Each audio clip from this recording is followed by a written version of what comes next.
سلام شنوندگان عزیز، من فرشاد بزرگمهر هستم. لطفاً برای حمایت از ما کانال یوتیوب ما رو سابسکرایب کنید. توی این ویدیو میخوام یه تم خفن آیفون برای گوشی‌های شیائومی معرفی کنم. نصب این تم نیازی به فایل بکاپ نداره و توی برنامه تم‌ها به راحتی قابل دانلود و نصبه. بعد از فعال کردن این تم تمام امکاناتش فعال نمیشه و لازمه که تو قسمت کاستومایز تم برید توی لاک استایل و دکمه کاستومایز رو بزنید و اینجا پسورد تم رو وارد کنید. حالا یه بار گوشی رو قفل و باز کنید تا تمام امکانات تم فعال بشه.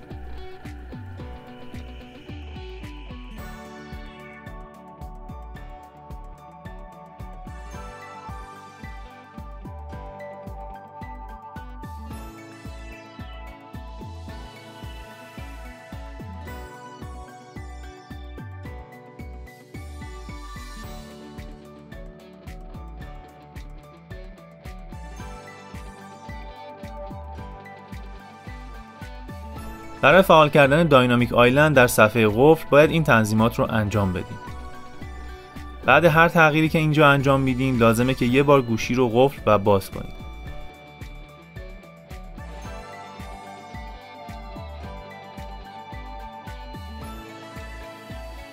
یه مشکلی که بعد از نصب این تم وجود داره اینه که داکبار بلوری پشت 4 تا اپلیکیشن پایین صفحه کمی پایین‌تر از آیکون این اپلیکیشن ها قرار داره.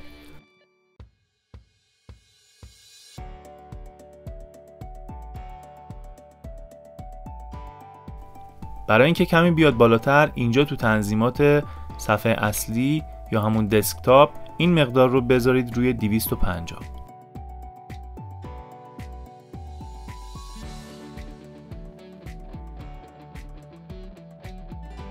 تصویر پس زمینه صفحه قفل رو هم اینجا میتونید تعیین کنید.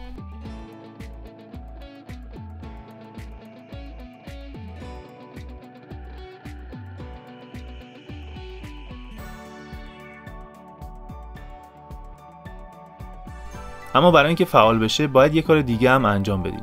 توی صفحه قفل این خط سفید پایین صفحه رو 2 بار لمس کنید تا تنظیمات صفحه قفل باز بشه.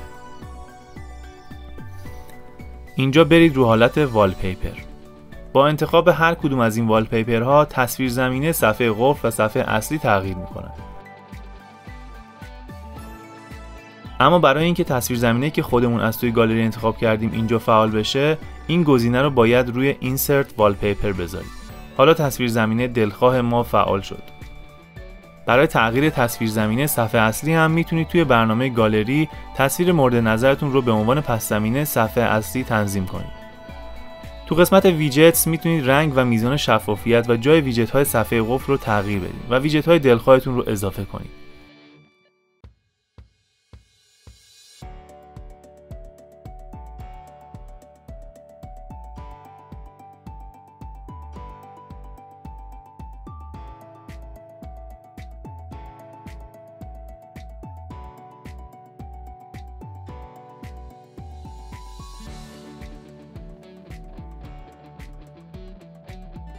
تو قسمت تایم هم میتونید رنگ و شفافیت و جای ویجت ساعت رو تغییر بدید.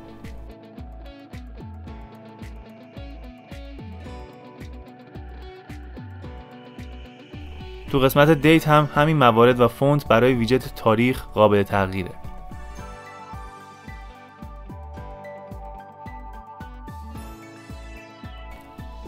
توی قسمت افکتس هم میتونید افکت هایی مثل حباب و برگ متحرک، قطرات بارون و دونه های برف و چند افکت دیگر رو فعال کنید.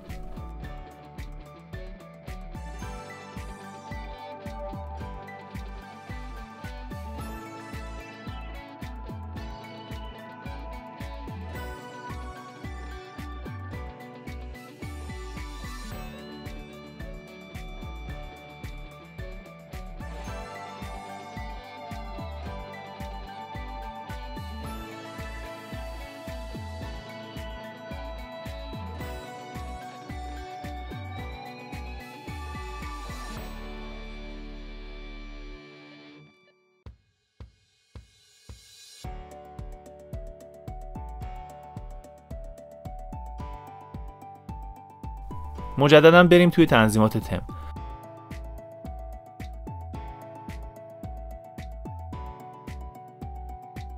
با روشن کردن این گزینه پس زمینه صفحه اصلی بلوری میشه.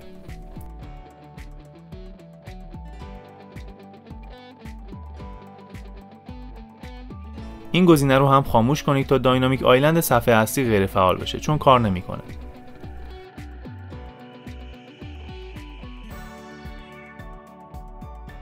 اسم این تم توی برنامه تم ها God Bless هست.